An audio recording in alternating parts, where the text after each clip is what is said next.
જય હિન્દ મારા યુવાનો, સ્વાગત છે આપ સૌનું માનસ એકેડેમીના યુટ્યુબ પ્લેટફોર્મ ઉપર. મારા યુવાનો, વિવેકભાઈ કગથરા કરીને કોઈ એક યુવાન છે, તૈયારી કરી રહ્યા છે. એમણે કીધું waiting for next lecture for public administration.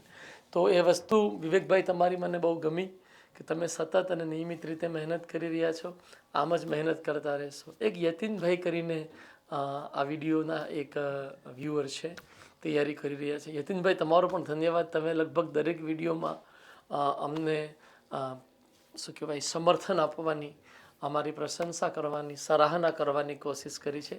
સૌ વિદ્યાર્થી ભાઈ બહેનો કે જે લોકો આવી રીતના કોઈ એક્સપ્રેશન આપી રહ્યા છે એમનો પણ ધન્યવાદ. એક્સપ્રેશન નથી આપી રહ્યા પોતાના વ્યૂઝ, પોતાની ફિલિંગ્સ કમેન્ટ સેક્શનમાં, એમનો પણ ધન્યવાદ. લોક પ્રશાસનના વિડીયો વચ્ચે એટલા માટે રોકી દેવામાં આવ્યા કારણ કે અમે થોડું જીપીએસસી કરંટ અફેર્સ 7 જાન્યુઆરીની પરીક્ષાને લઈને સક્રિય હતા અને આપણી ટીડીઓની પરીક્ષા 21 જાન્યુઆરીએ છે. તો એને ધ્યાને રાખીને અમે થોડુંક કરંટ અફેર્સ ઉપર કેન્દ્રિત હતા. વળી પાછા અમે એ કાર્ય પૂર્ણ કર્યું છે અને લોક પ્રશાસનમાં પુનઃ સક્રિયતા દર્શાવવાની કોશિશ કરી રહ્યા છીએ. લોક પ્રશાસન વિષયની અંતર્ગત આપણે જે સંસ્થાઓનો અભ્યાસ કરી રહ્યા છીએ એ જ પ્રક્રિયામાં આજે આપણે નેશનલ ગ્રીન ટ્રિબ્યુનલ અને કોમ્પિટિશન કમિશન ઓફ ઇન્ડિયા, આ બંને સંસ્થાઓનો અભ્યાસ કરીશું. હું ફરીથી વાત કરું, 2 સંસ્થાઓનો અભ્યાસ કરીશું, નેશનલ ગ્રીન ટ્રિબ્યુનલ અને competition commission of India. Competition commission of India પછી લેશું. પહેલાં આપણે એનજીટી નેશનલ ગ્રીન ટ્રિબ્યુનલ ઉપર ચર્ચા કરીએ. સ્થાપના નેશનલ ગ્રીન ટ્રિબ્યુનલ અધિનિયમ હેઠળ 2010માં આ અધિનિયમ બનાવવામાં આવ્યો. એ અધિનિયમના આધારે 18 ઓક્ટોબર 2010ના રોજ આની સ્થાપના કરવામાં આવી. આનું સ્વરૂપ કેવું છે? જો કે સંસદના કાયદા હેઠળ સ્થાપિત થયેલ છે એટલે એ એક વૈધાનિક સંસ્થા થઈ જશે. આપણે જે રીતના વ્યાખ્યા શીખ્યા છીએ આપ સૌએ અહીંયા લેક્ચરમાં, આપણા આગલા વિડીયોઝમાં કોને વૈધાનિક સંસ્થા કહેવાય એની પ્રોપર વ્યાખ્યા તૈયાર કરેલી છે. અને આ સંસ્થા અર્ધન્યાયિક સ્વરૂપ ધરાવે છે. કેમ? તો કે અર્ધન્યાયિક સ્વરૂપના કાર્ય હાથમાં લે છે. તો વૈધાનિક સ્વરૂપ અને અર્ધન્યાયિક સ્વરૂપની સંસ્થા છે. આ સંસ્થા એનજીટીનો ઉદ્દેશ શું છે?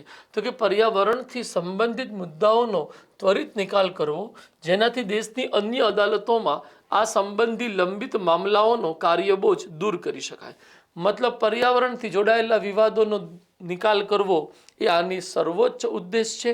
અને આ ઉદ્દેશના આધારે જ એ અદાલતો ઉપર જે પર્યાવરણીય કેસોનો ભાર છે, બોજો છે, એ હટાવવાનો ઉદ્દેશ પણ ધરાવે છે. આનું મુખ્યાલય નવી દિલ્હીમાં છે અને એના 4 ક્ષેત્રીય કાર્યાલય છે: પુણે, ભોપાલ, કોલકાતા અને ચેન્નઈ. પુણે, ભોપાલ, કોલકાતા અને ચેન્નઈ. એના માળખામાં એટલે કે આ એનજીટીમાં એક અધ્યક્ષ, ન્યાયતંત્રથી જોડાયેલા ન્યાયિક સભ્ય અને વિશેષજ્ઞ જ્ઞાનથી જોડાયેલા તજજ્ઞ સભ્યોનો સમાવેશ થતો હોય છે. કાર્યકાળ અધ્યક્ષ અને સભ્યોનો કાર્યકાળ 5 વર્ષનો છે. નિવૃત્તિ પછી તેમની કોઈ પુનઃ નિયુક્તિ થઈ શકતી નથી. એટલે સ્વતંત્ર સંસ્થા છે, સ્વાયત્ત સંસ્થા છે, એટલે પુનઃ નિયુક્તિ ના થઈ શકે. યુવાનો, અધ્યક્ષની નિમણૂક સર્વોચ્ચ અદાલતના મુખ્ય ન્યાયાધીશના પરામર્શથી ભારત સરકાર દ્વારા કરવામાં આવે છે. સભ્યોની નિમણૂક એનજીટીમાં ન્યૂનતમ 10 અને અધિકતમ 20 ન્યાયિક અથવા વિશેષજ્ઞ સભ્યોની નિમણૂક કરી શકાય છે.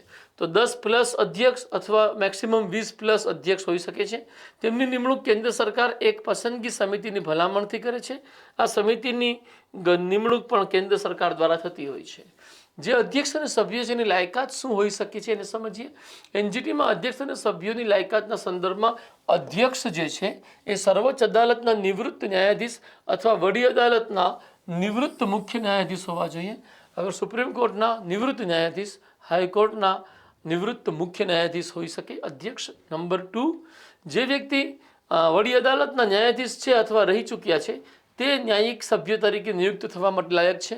તો કોઈ પણ જે 5 કે 7 જેટલા સરકાર નક્કી કરે એટલા ન્યાયિક સભ્ય રહેશે તે તમામ હાઈકોર્ટના ન્યાયાધીશ હોવા જોઈએ અથવા હાઈકોર્ટના ન્યાયાધીશ બનવા લાયક હોવા જોઈએ.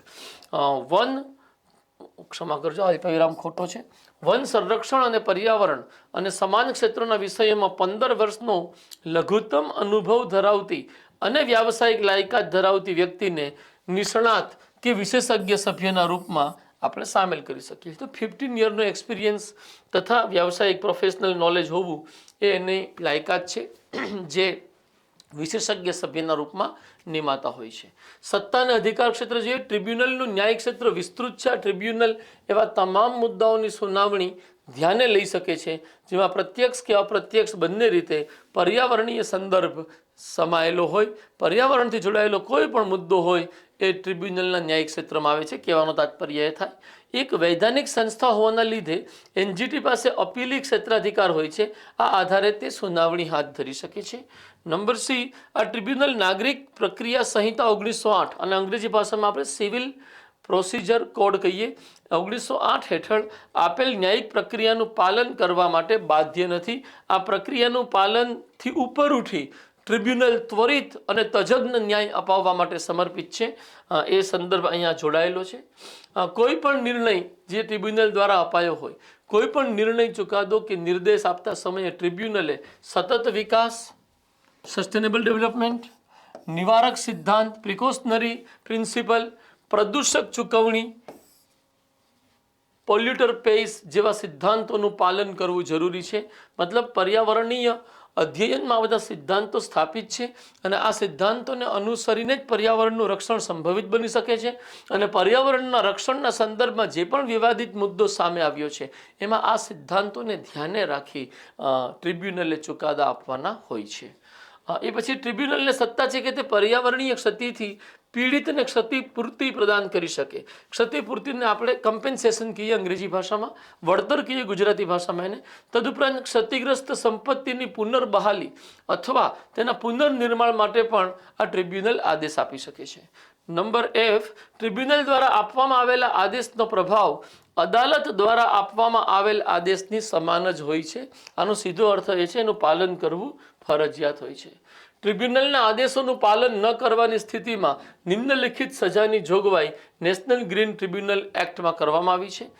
પહેલી સજા છે નિશ્ચિત સમય માટે કારાવાસની સજા આપી શકે કે જેની અધિકતમ સમય મર્યાદા 3 વર્ષની હોઈ શકે, અથવા નિશ્ચિત આર્થિક દંડ લગાડી શકે જે મહત્તમ 10 કરોડ રૂપિયા સુધીનું હોઈ શકે, અથવા ઉપરોક્ત બંને સજા એક સાથે પણ ટ્રિબ્યુનલ દ્વારા આપી શકાય છે. ટ્રિબ્યુનલ દ્વારા આપવામાં આવેલ નિર્ણયની વિરુદ્ધ સર્વોચ્ચ અદાલતમાં 90 દિવસની સમય મર્યાદામાં અપીલ કરી શકાય છે. અહીંયા એ વાત સમજવાની છે કે એનજીટીના ચુકાદા ઉપર અપીલ સીધી સુપ્રીમ કોર્ટમાં થાય છે અથવા થઈ શકે છે. ટ્રિબ્યુનલ નિમ્નલિખિત કાયદાઓ હેઠળ જુદા જુદા કેસો કે મામલાઓની સુનાવણી કરે છે. કુલ મળીને 6 કાયદાઓ છે. નંબર 1, જળ પ્રદૂષણ નિવારણ અને નિયંત્રણ અધિનિયમ 1974, જળ પ્રદૂષણ નિવારણ અને નિયંત્રણ ઉપકર અધિનિયમ 1977, વન સંરક્ષણ અધિનિયમ 1980, વાયુ પ્રદૂષણ નિવારણ અને નિયંત્રણ અધિનિયમ 1981, પર્યાવરણ સંરક્ષણ અધિનિયમ 1986, જૈવ વિવિધતા અધિનિયમ 2002. તો આ 6 કાયદાઓના આધારે એની એ કેસ સાંભળી શકે છે અને ચુકાદો આપી શકે છે. એનજીટીના સ્ટેટસને લઈને, એનજીટીના બંધારણીય વૈધાનિક દરજ્જાને લઈને સુપ્રીમ કોર્ટે પોતાનો વિચાર રજૂ કર્યો છે. એ વિચાર અહીંયા આપની સમક્ષ રજૂ કરીએ. ઓક્ટોબર 2021માં સર્વોચ્ચ અદાલતે એનજીટીની સ્થિતિને સમગ્ર દેશમાં પર્યાવરણીય મુદ્દાઓ ઉઠાવવા માટે સુવમોટો સત્તાઓ સાથે સંપન્ન અનોખા પ્લેટફોર્મ તરીકે જાહેર કર્યું હતું. સર્વોચ્ચ અદાલત મુજબ એનજીટીની ભૂમિકા માત્ર નિર્ણયાત્મક પ્રકૃતિની નથી, એટલે કે નિર્ણય આપવા સુધી જ સીમિત નથી. આની સાથોસાથ ટ્રિબ્યુનલે પ્રકૃતિમાં નિવારક, સુધારાત્મક અથવા ઉપચારાત્મક સ્વરૂપની ભૂમિકા પણ ભજવવાની છે. તો પર્યાવરણના રક્ષકના રૂપમાં એનજીટી છે એવો દરજ્જો સુપ્રીમ કોર્ટ આપે છે, નંબર 1. અને નંબર 2, જે રીતના હાઈકોર્ટ અને સુપ્રીમ કોર્ટને કોઈ પણ મેટરને સુવમોટો લેવાની સત્તા છે એ રીતના એનજીટીને પણ આવી સત્તા છે. સુવમોટો શું છે એ આપણે આગળ જ્યારે પ્રશાસન ઉપર ન્યાયિક નિયંત્રણના મુદ્દાઓની ચર્ચા કરશું ત્યારે આપણે જોઈ શકશું. એના વિડીયો અલગ હશે. કોમ્પિટિશન કમિશન ઓફ ઇન્ડિયા આવીએ. એની સ્થાપના ક્યારે થઈ છે તો કે સ્થાપના 2003માં થઈ છે. કોમ્પિટિશન અધિનિયમ 2002 હેઠળ થઈ છે. એનું સ્વરૂપ કેવું છે? સેમ એનજીટીની જેમ જ લખીશું. વૈધાનિક સંસ્થા છે કે જે અર્ધન્યાયિક સ્વરૂપના કાર્ય કરે છે. કાર્યવાહીની શરૂઆત ક્યારથી કરી આ સંસ્થાએ તો કે સીસીઆઈએ તેનું કામકાજ પૂર્ણ રીતે મે 2009માં શરૂ કર્યું. રાઘવન સમિતિ આની સ્થાપનામાં આધાર સ્તંભ છે. ઉદારીકરણની નીતિ હેઠળ બજાર સુધારા માટે ભારતે રાઘવન સમિતિની ભલામણના આધારે વર્ષ 1979ના monopoly restricted trade practices act, જેને આપણે એમઆરટીપી એક્ટ કહીએ છીએ, એને સમાપ્ત કરી વર્ષ 2002માં કોમ્પિટિશન એક્ટ બનાવવામાં આવેલો. આનું મુખ્યાલય નવી દિલ્હીમાં છે. સીસીઆઈનો ઉદ્દેશ વિવિધ ઉદ્યોગોમાં તંદુરસ્ત હરીફાઈને પ્રતિકૂળ અસર કરે તેવી વ્યાપાર પદ્ધતિઓને નાબૂદ કરવાનો, મતલબ હેલ્ધી કોમ્પિટિશનમાં જે પણ બાધક હોય એવી તમામ વ્યાપાર પ્રવૃત્તિઓ નાબૂદ કરવાનો ઉદ્દેશ ધરાવે છે. નંબર 2, ગ્રાહકોના હિતોનું રક્ષણ કરવાનો. અને નંબર 3, વેપારની સ્વતંત્રતા સુનિશ્ચિત કરવાનો છે. આનું માળખું કઈ રીતનું છે તો કે આ કમિશનમાં 1 અધ્યક્ષ અને ન્યૂનતમ 2 થી લઈ અધિકતમ 6 સુધી સભ્યો હોઈ શકે છે અને આ સભ્યોની નિમણૂક કેન્દ્ર સરકાર દ્વારા કરવામાં આવે છે. લાયકાત શું છે? અધ્યક્ષ અને અન્ય દરેક સભ્ય ક્ષમતા, પ્રામાણિકતા અને પ્રતિષ્ઠા ધરાવતા વ્યક્તિ હોવા જોઈએ. પહેલી વાત થઈ ગઈ. બીજી વાત, હાઈકોર્ટના ન્યાયાધીશ અથવા હાઈકોર્ટના ન્યાયાધીશ બનવા માટે લાયક હોવા જોઈએ. જેટલા પણ ન્યાયિક સભ્ય આવશે એ આવા હોવા જોઈએ કે જે હાઈકોર્ટના ન્યાયાધીશ છે અથવા બની શકે એવી લાયકાત ધરાવે છે. અને ત્રીજો પ્રકાર એવા વ્યક્તિનો રહેશે કે 15 વર્ષથી ઓછા ન હોય તેવા વિશેષ જ્ઞાન અને વ્યાવસાયિક અનુભવ ધરાવતા હોવા જોઈએ. તો તજજ્ઞ સભ્ય આવશે સીસીઆઈમાં એ 15 વર્ષના અનુભવી અને પ્રોફેશનલ નોલેજ ધરાવનારા હશે. ન્યાયિક સભ્ય હાઈકોર્ટના ન્યાયાધીશ હશે અને જે અધ્યક્ષ છે એ આ પ્રકારની ક્ષમતા, પ્રામાણિકતા અને પ્રતિષ્ઠા ધરાવતા વ્યક્તિ રહેશે. વ્યાવસાયિક અનુભવ ધરાવતા હોવા જોઈએ. આંતરરાષ્ટ્રીય વેપાર, અર્થશાસ્ત્ર, વેપાર વાણિજ્ય, કાયદો, નાણું, એકાઉન્ટન્સી, મેનેજમેન્ટ, ઉદ્યોગ, જાહેર બાબતો, વહીવટ અથવા અન્ય કોઈ પણ બાબતમાં વિશેષજ્ઞ હોય અથવા અનુભવી વ્યક્તિ હોય તે એવી લાયકાત ધરાવતા વ્યક્તિને સીસીઆઈમાં સભ્યપદ આપી શકાય છે. સીસીઆઈના કાર્યો અને ભૂમિકા આપણે જોઈએ. પહેલું કાર્ય છે સ્પર્ધા ઉપર પ્રતિકૂળ અસરો ધરાવતી પ્રથાઓને દૂર કરવી, ગ્રાહકોના હિતોનું રક્ષણ કરવું અને ભારતના બજારોમાં વેપારની સ્વતંત્રતા સુનિશ્ચિત કરવી. તો જે ઉદ્દેશ છે એ પ્રમાણેનું જ કાર્ય છે. વૈધાનિક અધિકારી પાસેથી મળેલા સંદર્ભ ઉપર સ્પર્ધાના મુદ્દાઓ અંગે પોતાનો અભિપ્રાય આપવો, સ્પર્ધાની હિમાયત હાથ ધરવી, જનજાગૃતિ ઊભી કરવી અને સ્પર્ધાના મુદ્દાઓ ઉપર તાલીમ આપવી. એ સ્પર્ધાની હિમાયત હાથ ધરવાનો મતલબ છે કે સ્પર્ધાત્મકતાને પ્રોત્સાહન આપવું, કોમ્પિટિશનને પ્રોત્સાહન આપવું એ સ્પર્ધાની હિમાયત છે. સ્પર્ધાત્મકતાને પ્રોત્સાહન અને એ બાબતમાં જનતાને જાગૃત બનાવવી અને સ્પર્ધાના મુદ્દાઓ ઉપર તાલીમ આપવી. સીસીઆઈના કાર્યો અને ભૂમિકાની અંતર્ગત આપણે આગળ વધીશું. આર્થિક સંસાધનોના સૌથી વધુ કાર્યક્ષમ ઉપયોગને અસરકારક બનાવવાના ઉદ્દેશ સાથે સ્પર્ધા નીતિ લાગુ કરવી, સ્પર્ધાત્મકતાને અસરકારક રીતે હાથ ધરવી અને ભારતીય અર્થતંત્રમાં સ્પર્ધાની સંસ્કૃતિ સ્થાપિત કરવી અને તેનું જતન કરવા માટે તમામ હિસ્સેદારો વચ્ચે સ્પર્ધાના લાભો અંગેની માહિતી ફેલાવવી. અહીંયા સેશનને આપણે સમાપ્ત કરીએ છીએ. સીસીઆઈના સંદર્ભમાં એ વાત યાદ રાખજો કે કોઈ પણ સ્પર્ધા વિરોધી પ્રવૃત્તિ કોઈ કંપની દ્વારા થઈ રહી હોય તો એ કંપની ઉપર સ્પર્ધા વિરોધી પગલાંના લેવાના આરોપસર સીસીઆઈ એને દંડિત કરી શકે છે.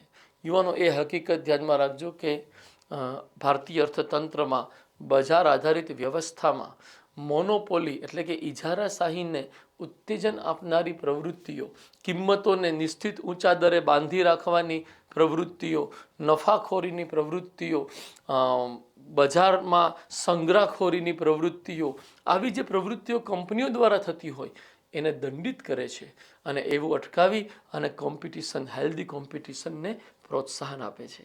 બંને સંસ્થાઓની મૂળભૂત બાબતોની સમજ પ્રાપ્ત કરવાની સાથે જ આપણે આ વિડીયોને અહીં વિરામ આપીશું. Thank you very much. જય હિન્દ.